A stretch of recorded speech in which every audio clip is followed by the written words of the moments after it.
I can't believe it. It's 3 a.m. and I'm talking to you without my appliance. Now, I don't have to, but I have a feeling you can understand me. Not perfectly. And not that I would go without this, because it changed my life. Let me show you.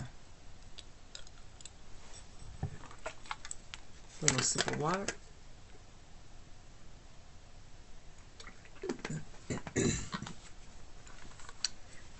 Anyway, it's like magic. It is the magic wand that changed my life. Once upon a time. And that's a story I'll get back to. Right now, I have to talk about what's happening. I just finished Rituxan about a week and a half ago? 2 weeks ago? I feel amazing. It is 3 a.m. in the morning on the East Coast. I should be sleeping. I'm not. I don't want to sleep. I told my doctor before the 4th treatment that I felt like if every cell in my body had an eye, I felt like all of a sudden, all of the eyes suddenly went, I'm awake. Now what? And my whole body feels like that right now. I feel like, I don't know, is it adrenaline? No, it doesn't feel like adrenaline. It feels like stimulation, like things in my body are waking up. Now, I don't want to be overly excited. And I'll get back to that. Because there's people, I'm going by people's feedback. I'm going by what other people are saying. Your eyes are open. You look vibrant. I actually put my makeup on tonight. And I used to be a sales director with Mary Kay Cosmetics. I haven't taken the time to put my makeup on the way I know how since before I had cancer, breast cancer, over 5 years ago. Tonight, for the first time, I found myself taking the time to do that. I didn't think about it. I was just doing it and having fun.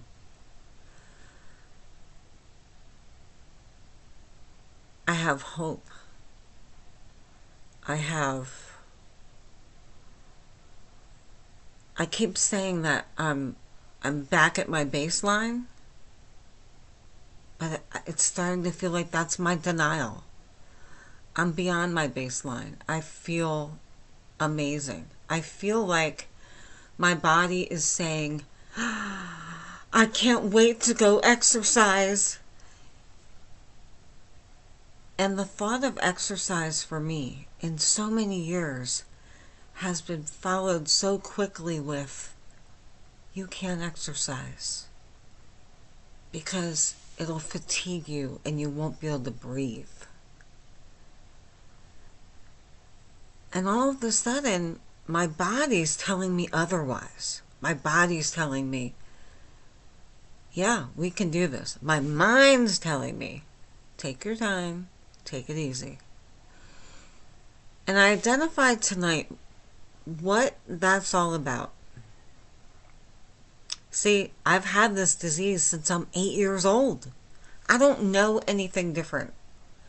I have lived a life with basing what I do around how I feel, and having swallowing problems and having talking problems and having problems with double vision since I'm 8 years old. The medications just made me more sick. The side effects were worse. So I decided many years ago that I would rather live with the side effects. I'd rather live with the consequences of the disease of myasthenia gravis than live with the side effects of the medications, because they weren't really benefiting me very much. And then several years ago, I no longer had a choice, and I started having breathing problems, been in and out of the hospital the past several years. I can't even count how many times. My first problem breathing was a couple months before I was diagnosed with breast cancer about 6 years ago. And since that time, I've been in the hospital at least twice a year, if not 3 times. And in this past year, I've spent, I believe, 8 weeks in the hospital and 4 weeks on chemotherapy, the Rituxan treatment. Because the treatments I was getting were no longer holding. They weren't working. And my breathing was getting more and more compromised, and the frequency that I needed to get the plasma exchange kept increasing. And I was beginning to fear for my life.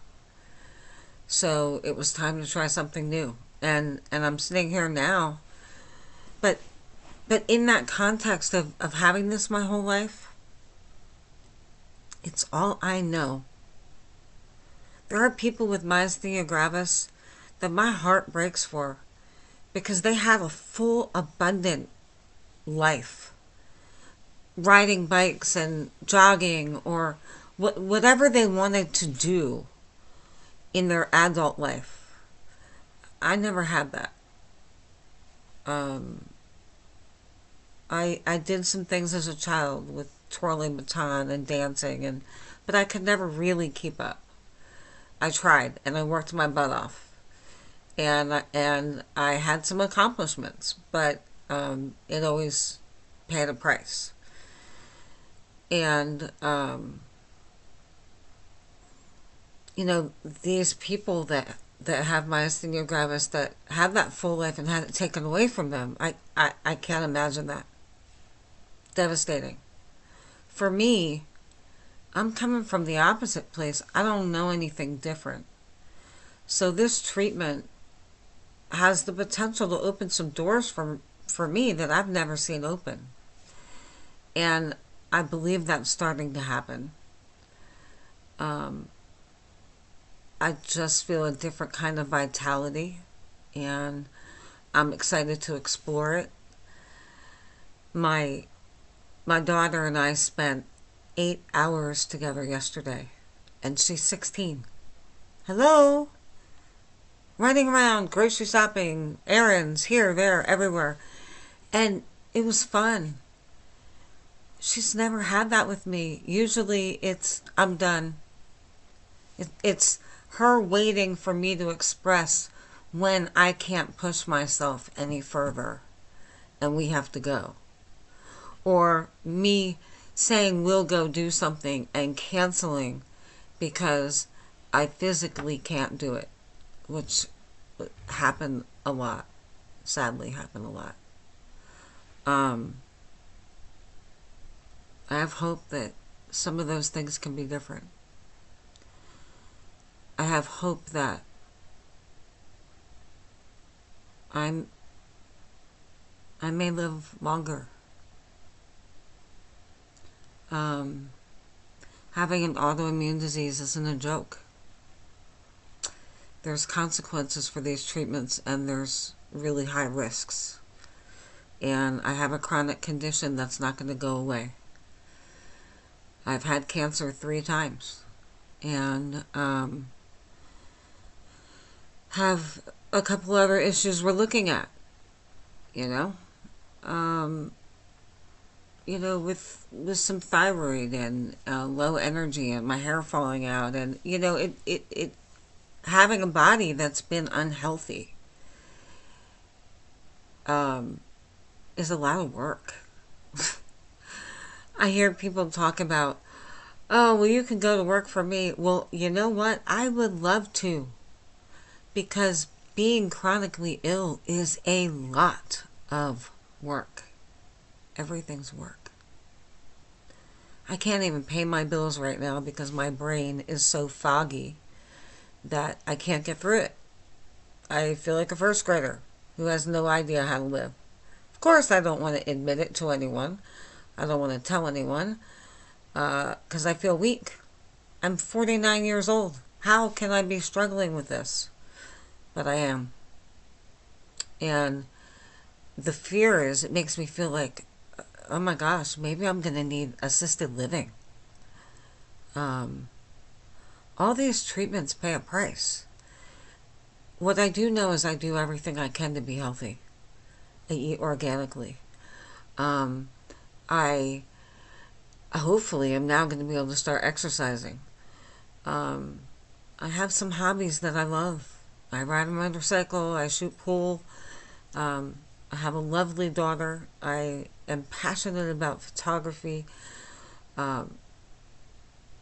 Absolutely adore going to see my nephews play baseball.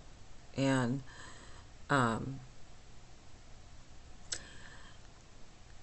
having a full life is important to me. Well balanced. I've learned how to live within the parameters of, this is my life. I have to balance it out between how I feel and what I'm going to do. And I've had conversations with my friends and family. I've let them know, this is who I am. You can't count on me. I will RSVP, yes, but you have to know I won't know if I will be there until an hour beforehand. I will do my best. I will get the rest I need to be there. But if all else fails and my body is not cooperating, I can't be there.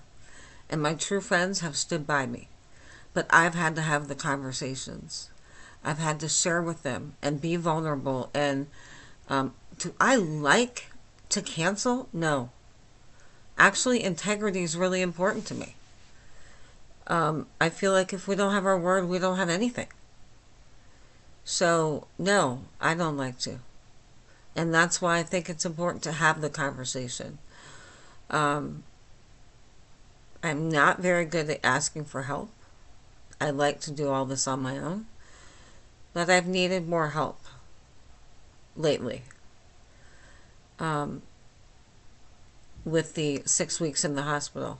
You know, it's interesting with the Rituxan, I was really nauseous and not feeling well and no energy, and I didn't open my mail and I didn't cook, and I lived off of Noosa yogurt. It is the best yogurt on the planet. Anyway, and they even sent me, I had to actually send them a message and thank them because I lived on Noosa yogurt for like a month. And they were so grateful that they sent me a thank you thing in the mail with free coupons and great company. Anyway, best yogurt I've ever eaten. I don't know why I said that. So the fear trickles in when it comes to thinking about, what will my life be like without having to think about everything I do? Having some freedom. Maybe get a part-time job. Maybe finish writing the book that I think about all the time.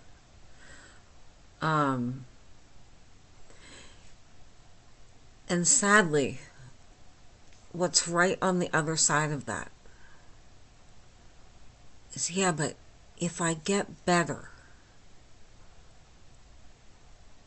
and then I get sick again, it'll be so much worse.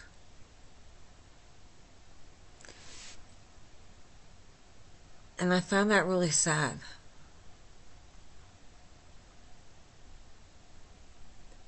And yet I get it. You know, to bloom and then have a lid put on me again. you know. I've been pushing up through the soil and thinking maybe I have this opportunity to bloom like never before. And somebody may put poison on me. Or, there may be a drought. I, I don't know. But I do know this. I do know this. If I don't take advantage of this and live, I'll be playing small. I'll be sitting on the sidelines. I won't be in the game of life. And I don't believe anyone wants that for me. I certainly don't believe that that's why I've been put here. I've lived my life with these diseases knowing my life could end any time. And the quality of my life could change at any time. I'm going to keep living my life that way. This is today. Bring it. Bring it. Let's do this thing. Let's see what it has to offer. Yeah, there's some fear. It's okay. Because if it all goes away, what I do know is that experience that I've been through will help someone else. Every single experience I've been through has helped other people. I don't think my life is any worse than anyone else's. We all have struggles. Gosh, a lot of people are having a lot of struggles right now. A lot. We all have them. As I was going through chemo, I lost my eyesight. We call it double vision, but sometimes that doesn't really explain it for me. It was like someone took a kaleidoscope lens and put it in front of my eyes, and everything I was seeing was multiplied multiple times. And I couldn't drive anywhere that I went for about 3 weeks. Friends would pick me up. And I was coming up on a Southeast pool tournament that I qualified for months and months earlier. So I was kind of upset, and so was my team, that my eyes, what's happening? And I got scared. Oh, gosh. What if this is one of those times where something changes and it stays this way, and this is my new normal? This is the new way that I live life every day. Okay. So I just kept putting one foot in front of the other because, I didn't know what was going to happen. If I keep thinking, oh, I'm going to see like this forever, well, then I probably will. It's just as easy to think, I'm not going to see like this forever. And one makes me feel a lot better about the experience than the other. So it turns out I go to the doctor, and he said, let's see what's going on. I said, do you have any MG patients that get more symptomatic from the Rituxan? He said, no. Not Musk. No. So, okay. I don't feel symptomatic in any other ways. In fact, I'm starting to feel pretty good, but I can't see. So he examines my eyes, and what he notices is my range of motion from side to side has increased. And he said, that's why you can't see, because your range of motion has increased, so your eyes are having a difficult time tracking together because the muscles are weak. He said, that's good news. You can smile now. And that was the first sign that anything with the Rituxan might possibly be helping. But I couldn't see. So I was just really trusting in what he was saying. It wasn't by any results that I was seeing. So I feel blessed.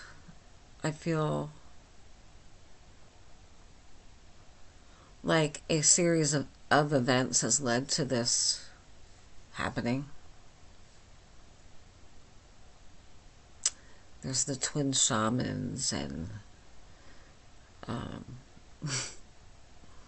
the owl Talon and some loved ones that have passed away in the past several months.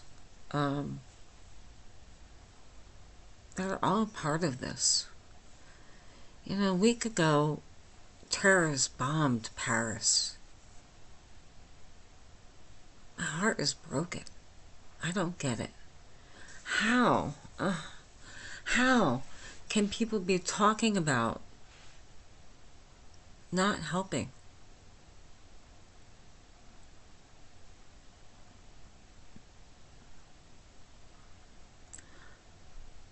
I probably don't have a terrorist in my neighborhood, but I bet I have a couple criminals. Doesn't affect my life today. I'm grateful for that. Could it? Sure, it could. If I lived in the city, it's a higher probability of some criminal insanity going on that would affect me in my home. And that's reality. That's human nature. Is terrorism human nature? I don't even want to begin to try to explain terrorism. What I do know is cruelty to other human beings is not the solution.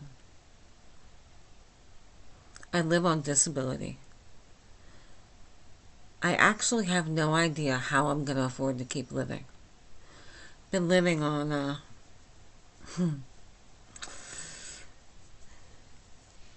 very low amount of disability for a really long time. And my roommate moved out several months ago, right before I was going through chemo. And that's fine. It has nothing to do with her. That was just a scheduling thing. Love her to death. It was time. She's a wonderful woman. But I don't know what I'm going to do next right now. What I learned is I love living alone. It's important for my self-care. Fills my soul to be able to make my environment safe and meet my needs. And yet I can't afford it. I've looked into public assistance so many times over the past several years, and they always say that the Section 8 list is full, or they're not accepting new names, and I guess as long as they don't have the names, they don't have to know that there's people that can't afford to live. And then all this started happening with the refugees. And my heart was broken. And I was like, I want a refugee to come stay with me. I do. I want to help someone. And all of a sudden I was like, oh my gosh. And that would help me too. And that's how it works. We give to other people and we receive, and not because we want to receive, but because it's the flow of energy. It's what we put out is what we get back. If we put out fear, if we put out I can't, if we put out focusing on the negative, then that's what we're going to see everywhere we go. If I'm going down the street and someone cuts me off, I can see them as this angry, selfish jerk who's, cut me off, you idiot. Or I can go, oh my God, I hope they're okay. Because maybe somebody just got stung by a bee in the car. Or maybe they just got a text that their kid's in trouble. But I don't know what's happening in someone else's world. Heck, I don't know what's happening in mine half the time. So if I can just focus on that and work on the pieces in my world, things will be okay. They'll be okay. Hmm.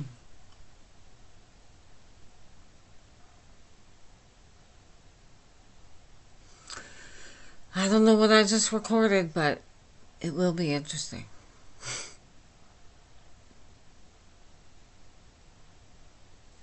Mm.